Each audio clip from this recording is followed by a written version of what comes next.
السلام علیکم ګرانو دوستانو د کرکټ په اړه د نن څو تازه ځلانه مهم خبرونه په دې هیله چې د خوښې وړ مو وګرځېږي او ویډیو تر اخره راسره وګورئ انشاءالله پوره معلومات درکوم.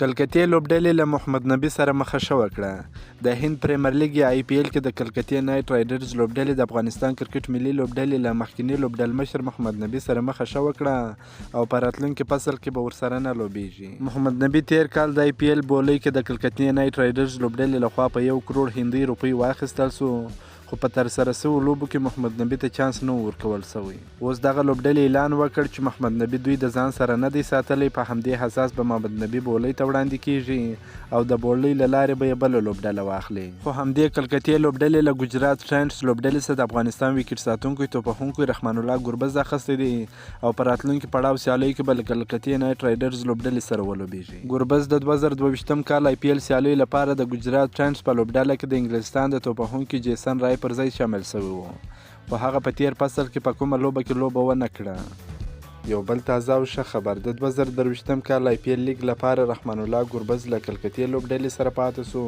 فضل حق فاروقي له حیدرآباد لوبډلې سره پاتې سو، راشد خان او نور احمد لکنوال له ګجرات لوبډلې سره پاتې سول. په شلوریزه نړیوال جام کې د 12 غوره پړاو لوبډلو ترمنځ انګلند تر ټولو ډیرې او افغان لوبډلې تر ټولو کمې پیسې د جایزې په توګه ترلاسه کړې. کیرن پولارد چې د ممبۍ لپاره نه لوبیږم نو پر وړاندې هیڅ هم نه لوبیږم. د ویسټ انډیز کرکټ لوبډلې پخوانی لوبډلمشر د هند پریمیر لیګ څخه هم تقاعد واخیستی. هغه دا پریکړه له هغه وروسته وکړه چې ممبۍ انډینز لوبډلې له ځان سره ونه ساتي.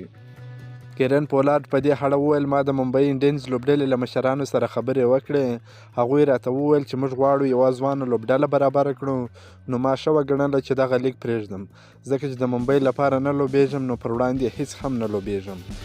شاهین افریدي به په 2 اونیو کې ورغېږي. د پاکستان کرکټ بورډ د دغه هیواد د تیز توپ اچوونکي شاهین شاه افریدي په اړه تازه معلومات خپاره کړي دي. شاهین افریدي د شلوریزه نړیوال جام په پیلوبه کې د ډګر ساتنې پر مهال ټپي سوی و. د پاکستان کرکټ بورډ له لوري په خپاره سوي خبرپاڼه کې راغلي چې شاهین افریدي ته د 2 اونیو لپاره د رغېدو ویل سوي.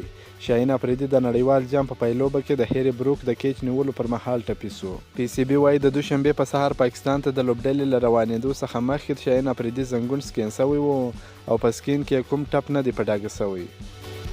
افغان اتلان تیر ماښام په دوبۍ نړیوال کرکټ لوبغالي کې د سریلانکا پر وړاندې د راتلونکو سیالیو لپاره د لا غوره چمتووالي په موخه خپلمنځي تمریناتي لوبه ترسره کړه.